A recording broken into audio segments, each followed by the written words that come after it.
Wall Street indexes grew on a Wednesday. The S&P 500 locked in new record high closing level. The optimism in the stock market was boosted by upbeat corporate reports and the overall growth in the corporate earnings this reporting season. Today, a weekly update on the US unemployment claims is on investors' radars.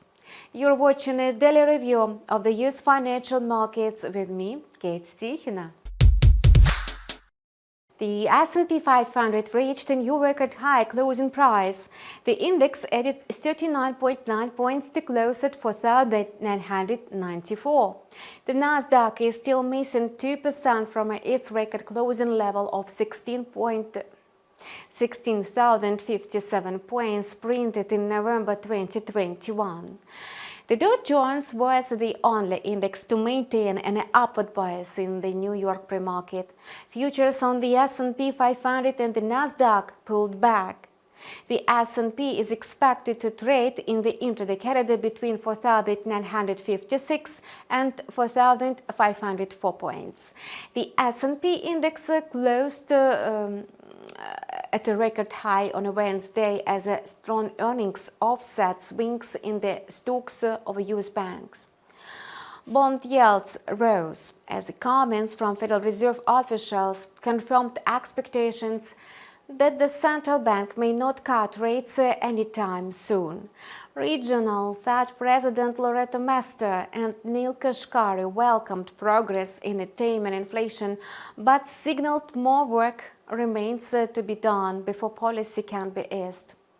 Fed Governor Adriana Kugler, in her first public comment since taking office, said more assurance was needed before cutting interest rates.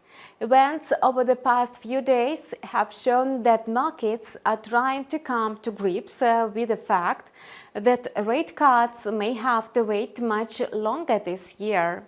At least Fed futures almost completely negated the likelihood of a rate cut in the March. From now on, investors are anticipating the first round of a monetary easing in May. US stock index futures traded in a tight range on Thursday after closing higher on a Wednesday. Before the opening bell, the picture of the corporate reports was confused. So, the release of a fresh macroeconomic data again added anxiety to traders. Weekly jobless claims were in focus in light of the stunning non-farm payrolls released on Friday. The initial jobless claims again dampened the risk-on mood. The number of first-time unemployment claims declined by 9,000 to 218,000 last week. The reading is below the increase of 220,000. The weekly update points to a halt in the recent rise in unemployment seen in the second half of January, suggesting the labor market could extend its tight conditions after a series of strong reports in December. The US stock market gave a muted response to the data, and the stock indexes even reduced the losses. In addition to the economic data later today, traders will have to digest comments of voting member and president of the Richmond Fed Thomas Barkin. Rising yields of the US Treasuries reinforced the US dollar against less gainful currencies. For example, the yen. The US dollar index climbed by 0.3% by the opening bell to open the session at 104.40. The intraday CAD for the instrument is seen between 104 and 104.60. The greenback grew today, but stayed below a 12-week high reached earlier this week. Traders observed hawkish comments from Fed policymakers that interest rates would remain at elevated levels for longer than expected. On a Wednesday, several Federal Reserve speakers indicated that there was no reason to cut interest rates soon. Today, more Fed policymakers will give their remarks, but the dollar appears to have little threat in the medium term on the back of the softer and more cautious stance of other central banks and the still robust US labor market.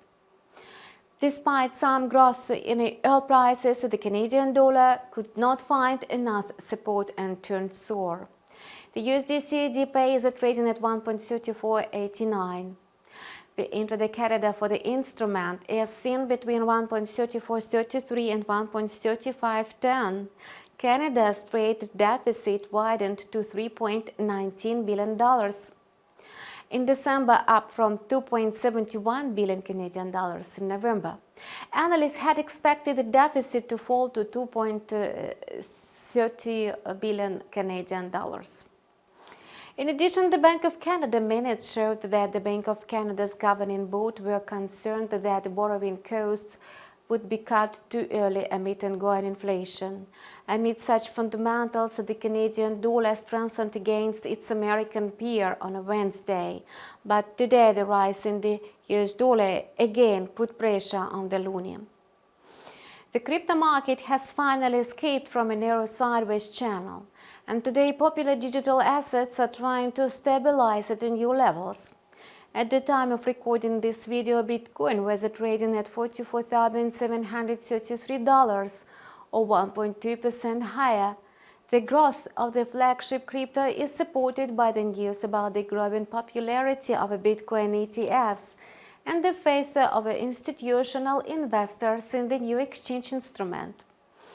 MicroStrategy increased its Bitcoin portfolio with a $37 million investment. Founder Michael Saylor reported purchasing 850 Bitcoins in January, bringing the company's assets to a staggering 190,000 Bitcoins, almost 1% of the total Bitcoin supply. Our review of American markets is over. Subscribe to InstaForex TV channel, and we will keep you updated on the daily market developments. Financial markets offer ample trading opportunities, so see you online tomorrow.